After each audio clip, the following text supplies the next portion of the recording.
Nagkaloob ng cash assistance ang lokal na pamahalaan ng Pasig sa mga pamilyang nasunugan mula sa mga barangay ng Pinagbuhatan at Kanyogan bilang bahagi ng pagtulong sa mga nagiging biktima ng sunog. Huling batch ng mga benepisyaryo ang nakatanggap ng tulong pinansyal ngayong umaga at 31 ng Oktubre sa Damayan Multipurpose Hall, Barangay Pinagbuhatan. May kabuuang 23 pamilya ang nabigyan ng tulong na binubuo ng 14 na pamilya mula sa Pinagbuhatan at 9 naman mula sa Kanyogan. Matatanda ang ilang batch na rin ang nabigyan ng financial assistance nitong nakaraan sa layuning maibsan ang hirap ng mga pamilyang nawalan ng tirahan dahil sa sunog. Importante mabigay na po sa inyo yung tulong. So alam niyo naman po kung ano po yung tulong na ibibigay.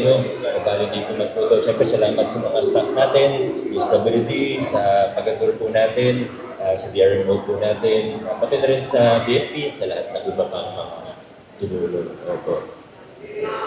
Opo, sa mga relief goods natin, alam niyo naman po yun. So, God bless po sa inyo, manatili po tayo ligtas. God bless po.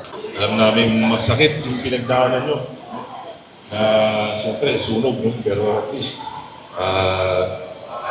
itong konting tulong, sana makabigay ng konting pampalambot ng puso. Sana magamit ko ng maayos po yan. At sana makabangon kayo dun sa inyong pinagdaanan. Meron tayong konting payout dun sa mga sunugan, no? Sa dalawang grupo yan, isa dito sa Pinagbuhatan at sa Barangay Kanyogan din. Pero ito yung last batch na po ito, yung iba na bigyan na at naabutan na ng konting financial assistance mula sa ating local government.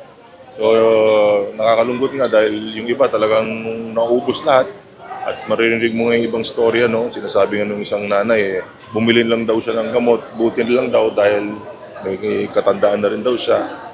Pero kung hindi siya nakabili ng gamot ng araw, baka nadamay daw siya sa sunog. So may mga kwentong ganun, pati yung bata daw na nasa second floor, bumaba mag-isa. Minutes later, biglang lumiyab na yung bahay. So sabi ko nga, kailangan continuous po yung ating dasal. No? And sabi ko, awa ng Diyos, makakabangon din. Dito lang, tulong-tulong po tayo. Pati sa local government, may konti silang financial assistance. Prior to this, meron na silang may mga first and second batches na. Ito na lang yung mga huli na hindi pa. Yes, lahat naman sila no, na kinukup natin sila sa evacuation center. They were given mga food packs and meals. No? May konting assistance din mula sa mga individual offices. No? And ito ngayon, meron tayong cash para nga dagdag sa pagpapagawa ng kanilang mga bahay na nasunog. Mayor, maraming salamat po sa tulong nyo. Malaking tulong po sa amin itong mga nasunugan. Salamat po, talaga. Pogi-pogi ng asawa ko dati. Nakalimutan niya lang ako. Kasi nauntog siya yun. Masaya po. Kasi makakapagpaayos na kami ng house. 5,000! Thank you, Mayor. Love you. Mahal na mahal kita. Huwag mo ako kakalimutan. Ako si Luan Peñano para sa latest ng iNews Pasig.